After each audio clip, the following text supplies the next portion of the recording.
Bien, estamos en el segundo domingo después de la Epifanía. Las lecturas de este día o la lectura del Evangelio de este día es el Evangelio según San Lucas, capítulo 4, versículos 1 al 13. Las semanas anteriores hemos estado hablando acerca de el nacimiento de Jesús y luego pues su manifestación al mundo. La semana pasada hablamos acerca de el bautismo del Señor y estuvimos exponiendo un poco pues acerca de ese tema.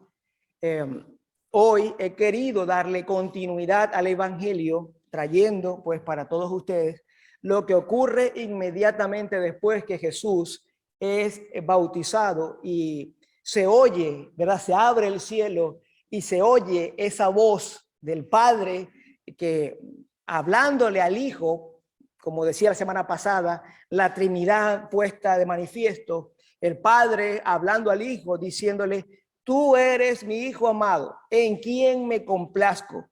Palabras que vienen a confirmar lo que el profeta Isaías, que también lo leímos la semana pasada, anunciaba sucedería muchísimos años después en el futuro, hablando de ese Mesías esperado, de ese Salvador del mundo, del Rey que se le daría y que ganaría para sí un trono que no sería jamás conmovido y cuyo trono jamás le sería pues quitado.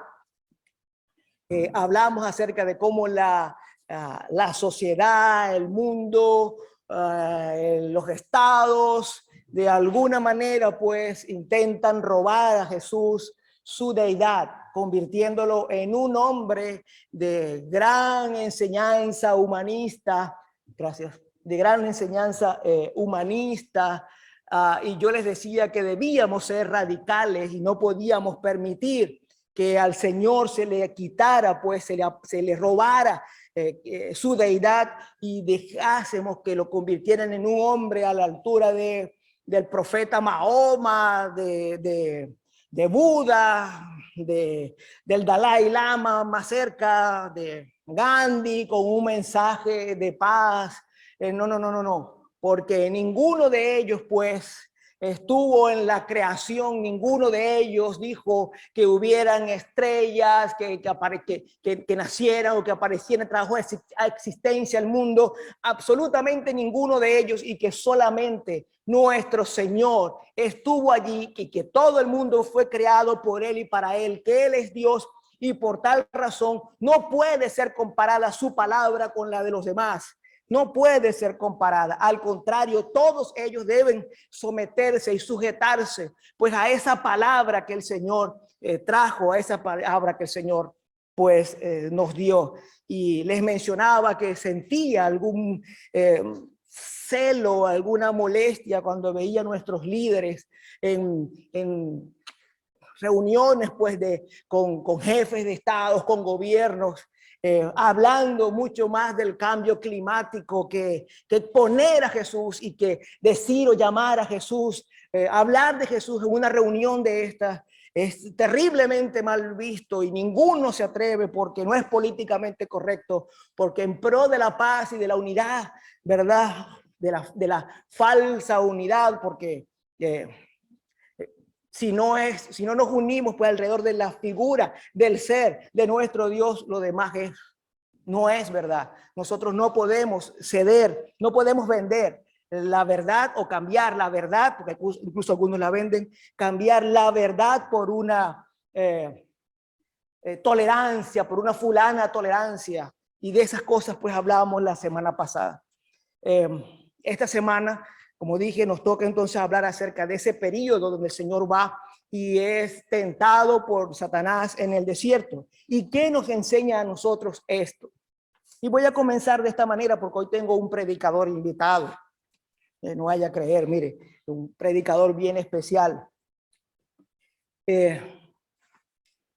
A mí se me señala pues de ser muy radical, de ser muy... me dicen que suelo hablar pues del pecado, que suelo acusar a la gente, que hablo mucho acerca de la conversión y que eso hace muchas veces pues que la feligresía se sienta muchas veces interpelada, acusada o regañada pues incluso por mi predicación, cuando la mayoría pues que asiste, supuestamente pues cuando la mayoría que asiste a la iglesia lo que viene a buscar es una palabra motivadora que les haga salir con el ánimo full y así comenzar entonces la semana con unas ganas enormes de comerse al mundo.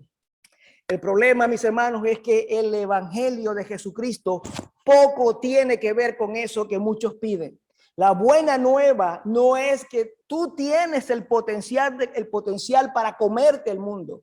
No, eso no trata el evangelio. No tiene nada que ver con alcanzar el éxito, con escalar la montaña económica y social y llegar hasta la cumbre, pues, dice la palabra del Señor. ¿De qué le serviría al hombre alcanzar todo eso? Sí, ni juntando todo el oro del mundo podría pagar a Dios su deuda, ni podría comprar su propia salvación. La buena nueva, es decir, el evangelio, es que Dios estaba en Cristo reconciliando al mundo con él, no tomándoles en cuenta sus pecados. Es decir, no dejando que el pecado en el que el ser humano vivía y vive le impidiera a Dios hacer lo que hizo para salvarnos. La buena nueva es que Dios en su bondad y misericordia no escatimonia a su propio Hijo para salvarnos. La buena nueva es que Cristo, no escatimando el ser igual a Dios como cosa que aferrarse, se humilló a sí mismo, se despojó de su eterna gloria y se hizo hombre. Y hallándose aún en esa condición de hombre, se humilló aún más, haciéndose obediente hasta la muerte y muerte de cruz. ¿Para qué? Para que todo aquel que en él crea tenga vida eterna. ¿Cómo no vamos a hablar de Jesús? ¿Cómo no vamos a exponer al mundo su nombre? Que se moleste quien se tenga que molestar, que se pongan bravos los musulmanes, que se pongan molestos, ¿verdad? Los testigos de Jehová, los mormones que se incendien en el furor. No me importa, no importa. Tenemos que ser radical. Jesús es el camino, la verdad y la vida. Decía la semana pasada, no me pida un mormón, ¿verdad? Que juntemos las manos y oremos juntos por la paz del mundo. ¿A quién le va a pedir él? Yo voy a hacer la oración al Padre en el nombre de Jesús, que es lo que el Señor, la tradición, la palabra de Dios y la tradición me enseña. Si él no puede decir Padre en el nombre de Jesús, ¿cómo vamos a orar? ¿Cómo podemos hacer esto? Y debemos ser cuidadosos. Y usted sabe que yo soy radical, muy radical, pues, con todas estas cosas. La buena nueva es esta, que Dios estaba en Cristo, reconciliando al mundo con él, no tomándonos en cuenta. ¿Significa que podemos pecar lo que queramos? No. Significa que aún cuando éramos pecadores, él no lo estimó eso como una barrera insalvable, sino que aún cuando merecíamos otra cosa, merecíamos castigo y juicio, él, poniéndose por encima de eso, vino en rescate nuestro. Hoy casi nadie quiere hablar del regreso del Señor, de su segunda venida que es para juicio, del llamado día temible del Señor, que será glorioso para unos, pero espantoso para otros. Hoy la mayoría presenta a un Jesús blandengue, políticamente correcto, eso sí, que cuida sus palabras, temeroso de hacer sentir a alguno ofendido, no sea que en lugar de atraer, estas palabras hagan que le rechacen a él, a la iglesia, y entonces la asistencia en las iglesias disminuya. No, yo no voy con eso. A mí no me anoten en esa. ¿Qué va? Por eso, hoy he querido traer a un predicador especial, invitado. Ahí abajo normalmente está, ahí está el título de la homilía del día y abajo está mi nombre como predicador. Pero en esta oportunidad no está mi nombre allí, porque la homilía de este día es del Papa Emérito Benedicto XVI. Si me presta, yo me consigo por ahí un lapicito que por alguna razón se imprimió en dos caras y no estoy seguro de poder mantener el orden. No importa, para asegurarme de no perder el orden. A ver, esta debe ser la página 1, me disculpan. Esta debe ser la número 2, aunque esté de cabeza.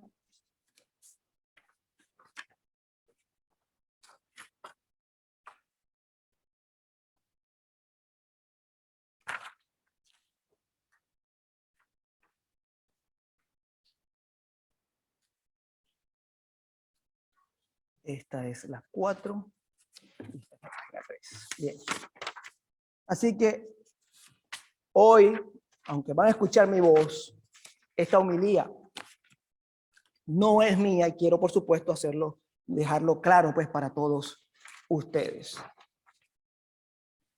Por eso hoy traigo a el Papa Emérito Benedicto XVI, Joseph Ratzinger, para que él, siendo millones de veces más conocido, reconocido y respetado que yo, confirme lo que esta parroquia y este humilde servidor, pues, con todas sus limitaciones y en comparación con él, pues, con toda la debilidad del mundo, constantemente hablo y predico. Fue Ratzinger quien dijo, antes de que fuera incluso papa, Jesús, escuche bien, Jesús, sin su ira santa, sin la dureza de la verdad y el verdadero amor, no es el Jesús que muestran las Escrituras, sino una caricatura miserable, una concepción del Evangelio en la que la ira de Dios esté ausente, no tiene nada que ver con el Evangelio bíblico, es decir, con el Evangelio verdadero. Lo que voy entonces a leer para ustedes fue predicado un miércoles de ceniza, inicio de la Cuaresma, y que llevó por título Las tentaciones de Jesús y la conversión por el reino de los cielos. Comienza así el Papa Emérito. Hoy empezamos el tiempo litúrgico de Cuaresma.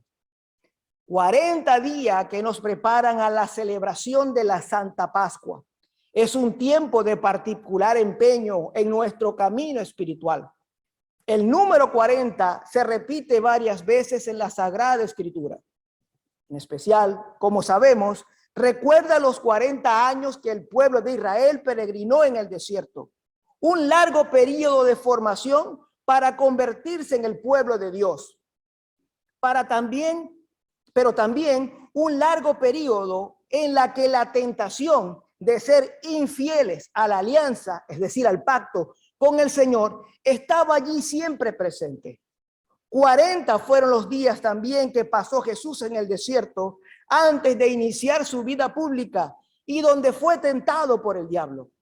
En la catequesis de hoy desearía detenerme precisamente en este momento de la vida terrena del Señor, que leeremos en el Evangelio en esa oportunidad del próximo domingo. Ante todo, el desierto donde Jesús se retira es lugar de silencio, de pobreza, donde el hombre está privado de los apoyos materiales y se halla frente a las preguntas fundamentales de la existencia. Es impulsado a ir por lo que es verdaderamente esencial y precisamente por esto le es más fácil encontrar a Dios allí. Pero el desierto es también el lugar de la muerte, porque donde no hay agua, no hay siquiera vida, y es el lugar de la soledad, donde el hombre siente más intensa la tentación. Jesús va al desierto y allí sufre la tentación de dejar el camino indicado por el Padre para seguir otros senderos más fáciles y mundanos, según está en Lucas capítulo 4, versículo 13, que fue lo que leímos hoy. Así, Jesús carga, nuestro Señor carga nuestras tentaciones, lleva nuestra miseria para vencer al maligno y abrirnos el camino hacia Dios, el camino de la conversión.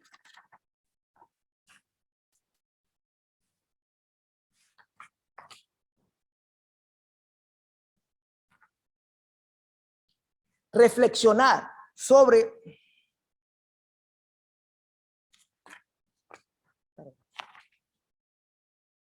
actualmente ya no se puede ser cristiano como simple consecuencia del hecho de vivir en una sociedad que tiene raíces cristianas, También quien nace en una familia cristiana y es formado religiosamente debe cada día renovar la opción de ser cristiano, dar a Dios el primer lugar, enfrentando las tentaciones que una cultura secularizada le propone continuamente, enfrentando el juicio crítico de muchos de sus contemporáneos. Las pruebas a las que la sociedad actual somete al cristiano, en efecto, son muchas y tocan la vida personal y social. No es fácil ser fieles al matrimonio cristiano, practicar la misericordia en la vida cotidiana, el perdón, dejar espacio a la oración y al silencio interior. No es fácil oponerse públicamente a opciones que muchos consideran obvias, como el aborto en caso de embarazo, la eutanasia en caso de enfermedades o la selección de embriones para prevenir enfermedades o tener hijos. La tentación de dejar de lado la fe está siempre presente y la conversión es una respuesta a Dios que debe ser confirmada varias veces en la vida. En nuestra época no son pocas las conversiones entendidas como el regreso de quien, después de una educación cristiana, tal vez superficial, se ha alejado durante años de la fe y después redescubre a Cristo y su evangelio. En el libro del Apocalipsis leemos: mira, estoy de pie a la puerta y llamo. Si alguien escucha mi voz y abre la puerta, entraré en su casa y cenaré con él y él conmigo. Apocalipsis 3:20. Nuestro hombre interior debe prepararse para ser visitado por Dios y precisamente por esto no debe dejarse invadir por los espejismos y las apariencias de las cosas materiales. En este tiempo, renovemos nuestro empeño en el camino de conversión para superar la tendencia de encerrarnos en nosotros mismos y en cambio hacer espacio a Dios mirando desde su perspectiva, con sus ojos, la realidad cotidiana. La alternativa entre el encierro en nuestro egoísmo y la apertura al amor de Dios, a sus mandamientos y a su palabra, podríamos decir que se corresponde con la alternativa de las tentaciones de Jesús, o sea, alternativa entre poder humano y amor a la cruz, entre una redención vista en el bienestar material solo y una redención como obra de Dios, a quien debemos dar la primacía en la existencia. Convertirse significa no encerrarse en la búsqueda del propio éxito, del propio prestigio, de la propia posición, sino hacer que cada día en las pequeñas cosas la verdad, la fe y el amor a Dios se transformen en las cosas más importantes. Para finalizar, reflexionemos sobre las tentaciones a las que fue sometido Jesús en el desierto. Pues estas son una invitación a cada uno de nosotros para responder a una pregunta fundamental. ¿Qué cuenta de verdad en nuestra vida? Es decir, ¿qué es lo importante de verdad en nuestra vida? En la primera tentación, el diablo propone a Jesús que cambie una piedra en pan para satisfacer el hambre. Jesús no rebate que el hombre necesita también pan, pero no solo de pan, sino una respuesta, sin una respuesta al hambre de verdad, el hombre de Dios no podría salvarse. Es decir, no solo de pan vive el hombre, es decir, el hombre necesita pan, pero no solo eso, también necesita, ¿verdad?, de la palabra de Dios, del conocimiento de Dios. Jesús estaba absolutamente claro que si no tenemos el hambre de Dios y no es saciada esa hambre de Dios por Él, entonces nuestra vida sería no solamente infecunda, sino que además estaríamos destinados a la separación eterna de nuestro Señor. En la segunda tentación, el diablo propone a Jesús el camino del poder. le conduce a lo alto y le ofrece el dominio del mundo. Pero no es este el camino de Dios. Jesús tiene bien claro que no es el poder mundano lo que salva al mundo, sino el poder de la cruz, de la humildad y del amor de Dios. En la tercera tentación, el diablo propone a Jesús que se arroje del alero del templo de Jerusalén y haga que lo salve, y haga que el Padre lo salve mediante sus ángeles. O sea, que realice algo sensacional para poner a prueba a Dios. Pero la respuesta es que Dios, y présteme mucha atención aquí, por favor, Dios no es objeto al que imponer nuestras condiciones. Al contrario, Él es el Señor de todo. He subrayado y he puesto en negrita esto que viene a continuación. ¿Cuál es el núcleo? Dice el Papa Emérito. ¿Cuál es el núcleo de las tres tentaciones que sufre Jesús? Es esta. Es la propuesta, es decir, ¿cuál es el centro, el fundamento de esas tentaciones? ¿Qué es lo que buscan esas tentaciones?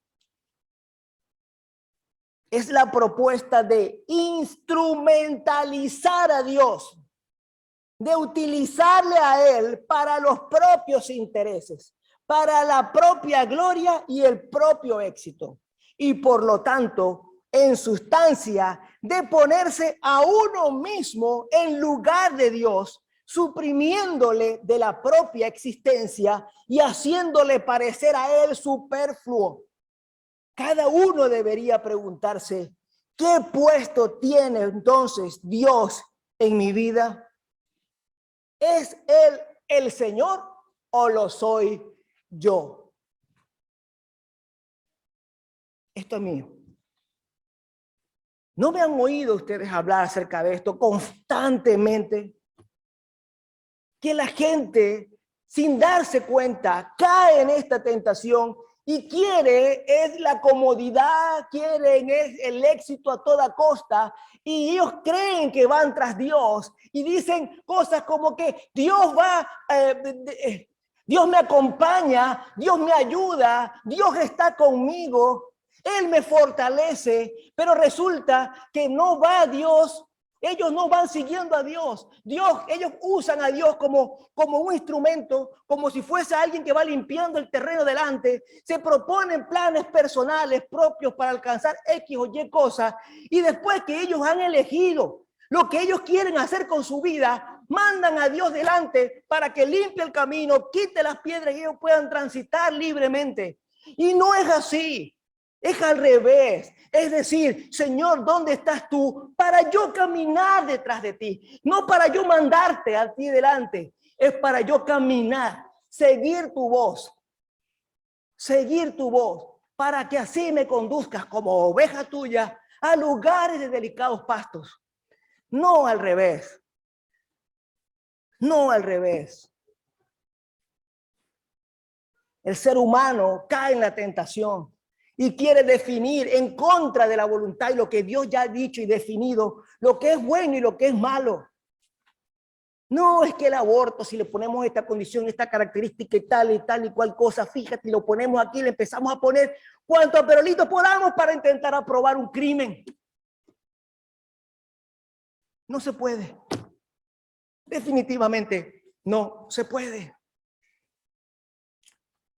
Las leyes de género.